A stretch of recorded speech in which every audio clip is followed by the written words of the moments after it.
Hi, folks. Here I am beaming into you on actually Thanksgiving Day.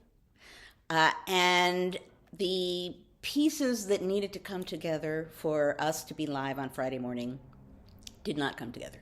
But I am not going to leave us without something to meet around on Friday. So I decided I'm going to pre record this for us for Friday, tomorrow, the 29th.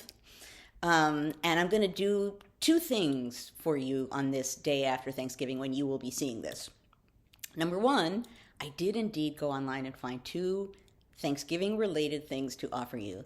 Not only are they Thanksgiving related things, they are political Thanksgiving related things. So I will offer them momentarily. And then after that, I want to offer a project of sorts that we can think about in the week to come. And in one way or another, we'll talk about it the following Friday from when you're watching this. Of course, I never know what the theme will be about what we'll be talking about, but whatever the topic of conversation, this is something we should all think about, I think, as we move on from Thanksgiving and we move towards, shockingly, closing out this ever so eventful year. Okay, but first, I want to offer you my little Thanksgiving offerings. There's two of them.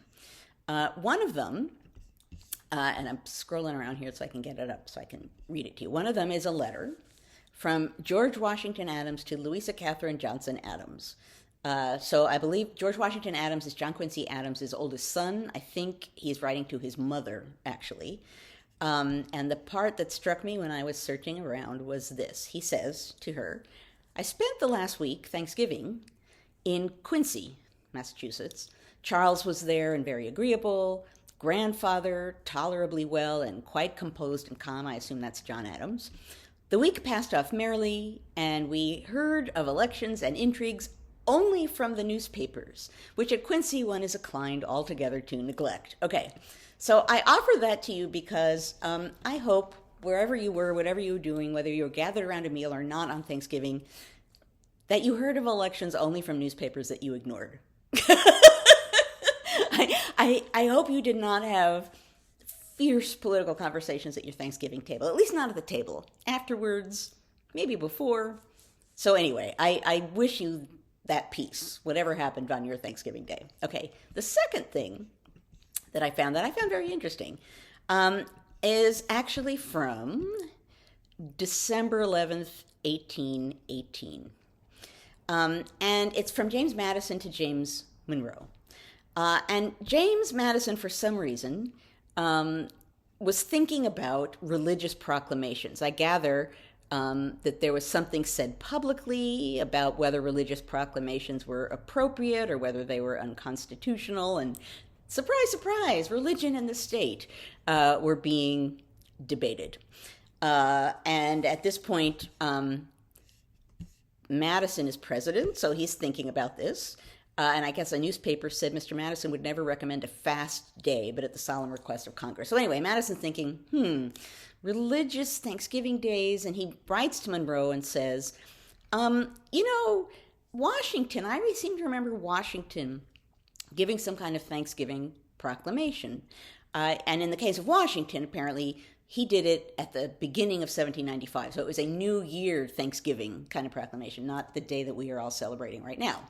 Regardless, it was a Thanksgiving proclamation. And what's interesting about it is apparently Madison wants Monroe, like, do you remember it? Can you find it? I'm curious what you remember about it. So he's being Madison and he's researching, like, what do I do about proclamations and religious proclamations?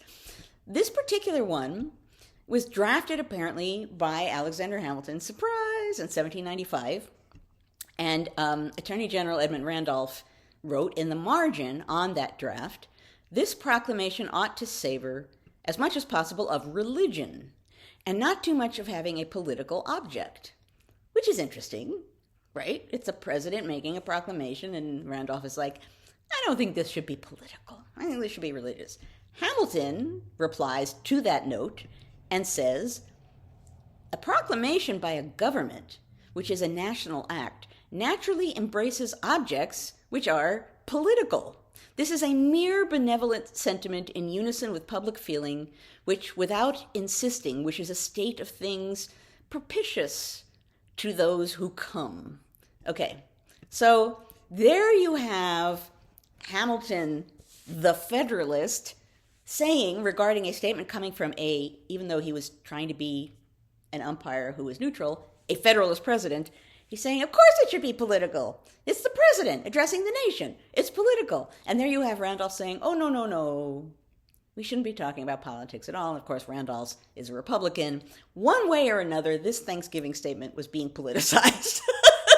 And so I offer that to you. And plus the fact that they were arguing about religion, somehow that seems very appropriate to now. So at any rate, those are my Thanksgiving offerings to you this year. Now let me move on to the little project that I think will be useful for us to think about.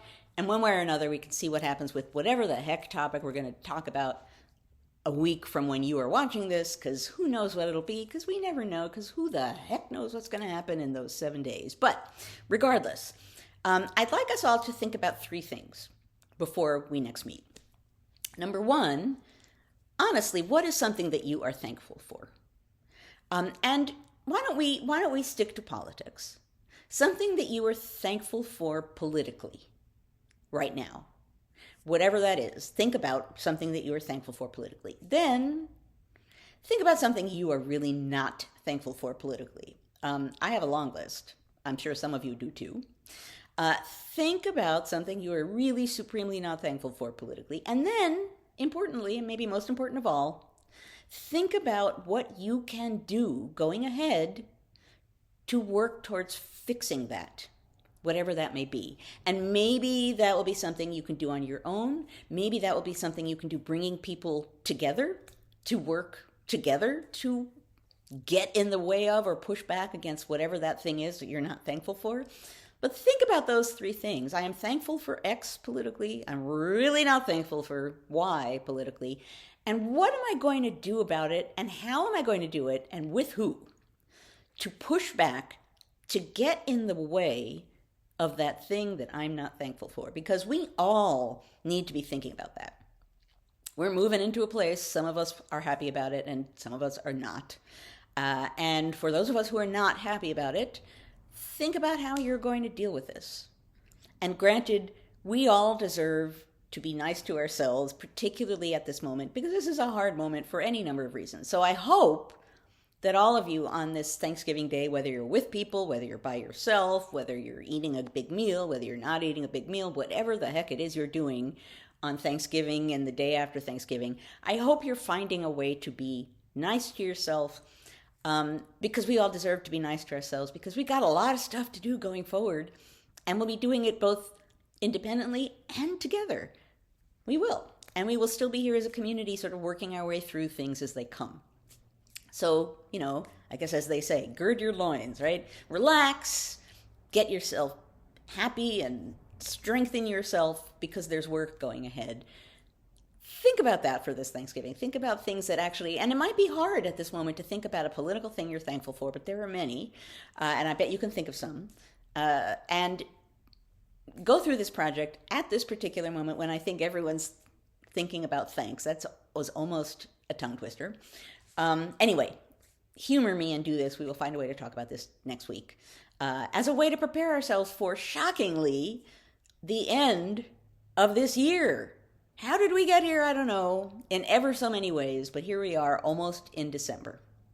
Okay, we're prepping ourselves for how we're going to think about this year by the end of the year, but we're going to think in a concrete, cohesive, community way about what we can do going forward. We have a lot of stuff to do, and we're going to do it from the bottom of my heart. I know we will.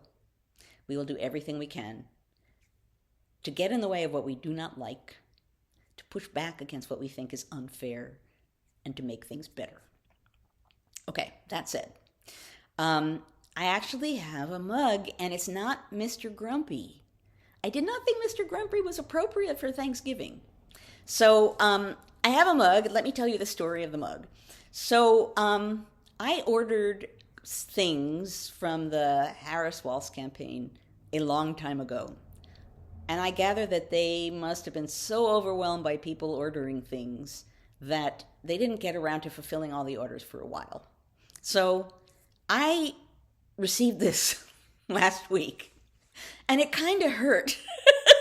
But It's appropriate for right now, and it's appropriate for what I just said, folks.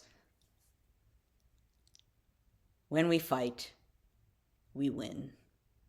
I know it's a little bit of a bittersweet message, but if we project it forward in time, I truly believe if we push back, if we stand up, if we fight for what we believe in, it's going to matter. So, not Mr. Grumpy, but a more optimistic mug. On that note, I wish you all a wonderful week moving ahead. As ever, I thank you for engaging in the conversation of democracy on a Friday morning, even if I'm not quite there in person to talk with you. We've got so much to talk about going ahead, so much to think through together. We will be there as a community doing it. Have no doubt, have no fear. But in the meantime, have a good week. Take care of yourself one way or another. Oh, see, now I'm the bad student whose phone just went off. Ignore that phone noise.